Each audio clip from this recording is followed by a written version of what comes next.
Comme je l'ai déjà indiqué dans une entrée de ce groupe, un ami qui est universitaire à Galma m'a indiqué que cette université avait le projet d'un colloque qui étudierait les relations de Camus avec le bonheur. Je dois dire que c'est un thème qui m'a intéressé et sur lequel j'ai essayé de réfléchir et de me documenter un peu. Et je me suis rendu compte qu'il y avait déjà beaucoup de choses qui avaient été écrites sur ce thème, et il y a même 2 ouvrages qui ont été publiés, qui sont probablement des thèses universitaires que je n'ai pas lues, qu'il faudra que je lise, et qui doivent faire un peu le tour de la question. Je me contenterai ici de dire d'une manière un peu improvisée et sans recourir nécessairement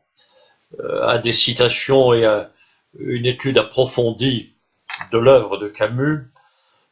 ce qui me vient à l'esprit lorsque l'on évoque ce lien d'Albert Camus avec le bonheur. Il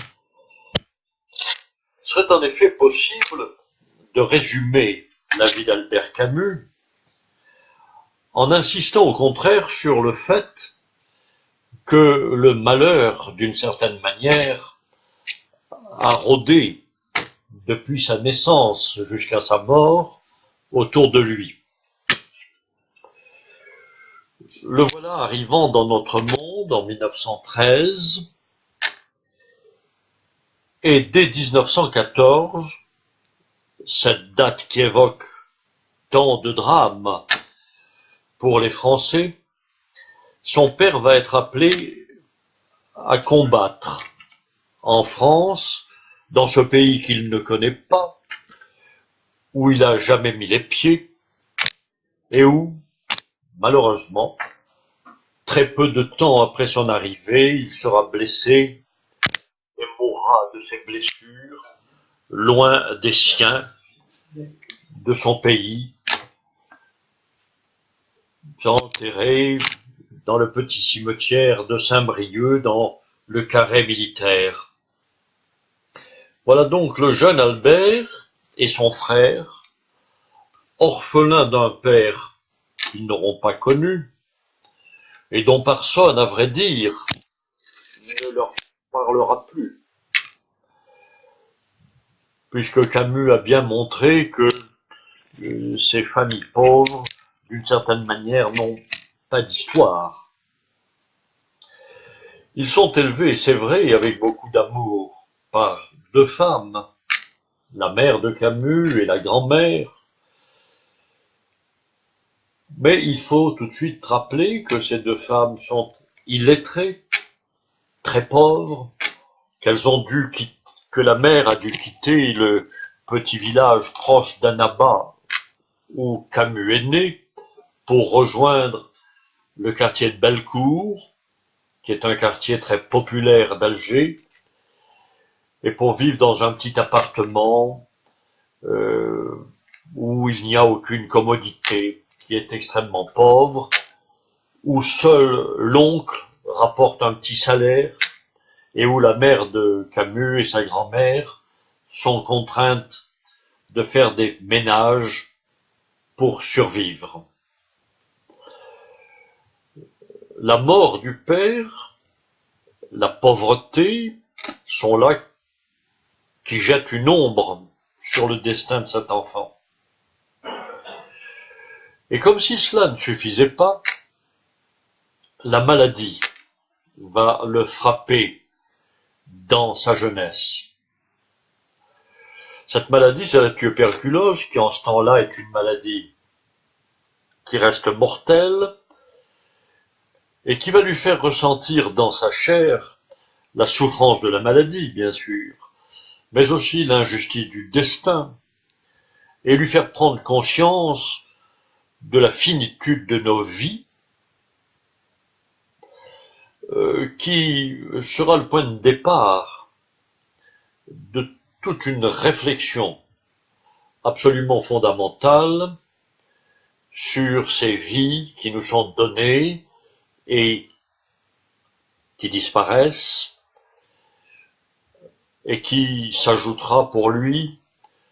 à ce qu'il appelle le silence du ciel. Cette maladie qui va aussi l'écarter,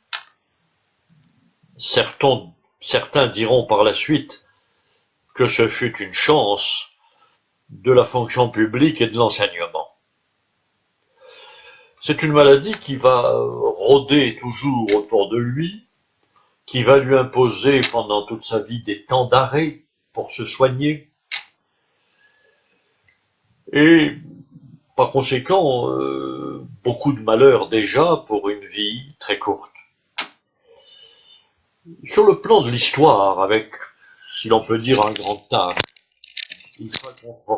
confronté à la résistance, à l'occupant allemand, mais il va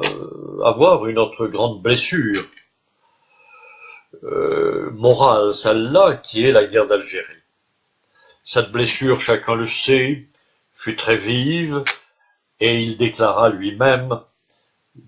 qu'il avait mal à l'Algérie, comme certains ont mal aux poumons,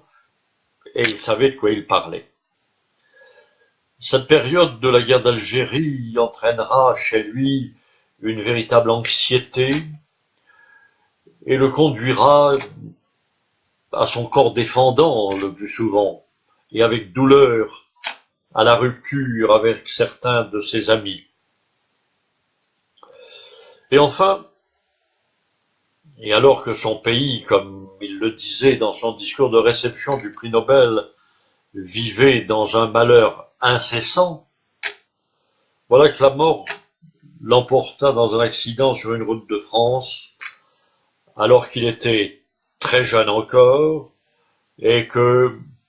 l'on pouvait encore espérer beaucoup de lui. Peut-être faudrait-il rajouter à ce sombre tableau qu'il eut aussi une vie familiale et affective, certes riche, mais qui ne pouvait qu'entraîner, précisément en raison de cette richesse, si je puis dire, du malheur autour de lui, et que ce malheur créé ne pouvait le laisser indifférent et entraîner pour lui, c'est probablement certain, une souffrance. Résumer ainsi la vie d'Albert Camus, survolée en permanence par le malheur, ne serait pas inexact, mais ce serait cependant passer à côté de la vérité de l'homme et de son incroyable aptitude au bonheur, car cet homme, lorsqu'on lit l'ensemble de son œuvre et beaucoup de ses textes, a un véritable don du bonheur, même s'il est tout, vous me permettrez d'y insister, sauf un imbécile heureux. Ce bonheur, par nature fugace, il le trouvera dans plusieurs éléments qu'il nous faut évoquer maintenant et qui, selon moi, sont au nombre de 3. Le pays d'abord, son Algérie aimée, et qui est, à vrai dire, la source essentielle de son bonheur. La solidarité avec les hommes ensuite. Et Camus a toujours été quelqu'un qui aimait être entouré, qui aimait travailler en équipe,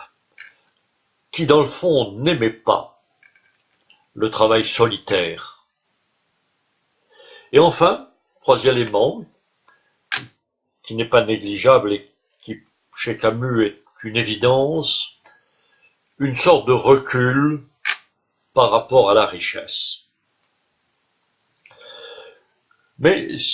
après avoir évoqué ces éléments qu'il faut évidemment développer, il faut aussi réfléchir à la façon dont il a tenté de résoudre la cruelle opposition qu'il y a dans nos vies, dans toutes nos vies, entre l'aspiration au bonheur et la finitude de nos vies. Autrement dit, comment être heureux alors que l'on va mourir et qu'on le sait que l'on va mourir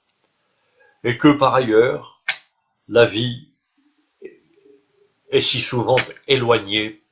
de nos espérances. Voilà tous les éléments qui me viennent à l'esprit pour évoquer ce rapport de Camus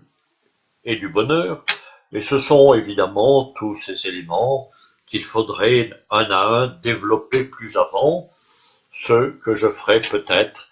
mais dans le cadre d'un texte plutôt que dans le cadre de cette simple vidéo. Je souhaite encore que cette vidéo, comme les précédentes que j'ai postées sur ce site, incite ceux qui sont amis de cette page à faire l'essentiel, c'est-à-dire à lire Camus. Merci.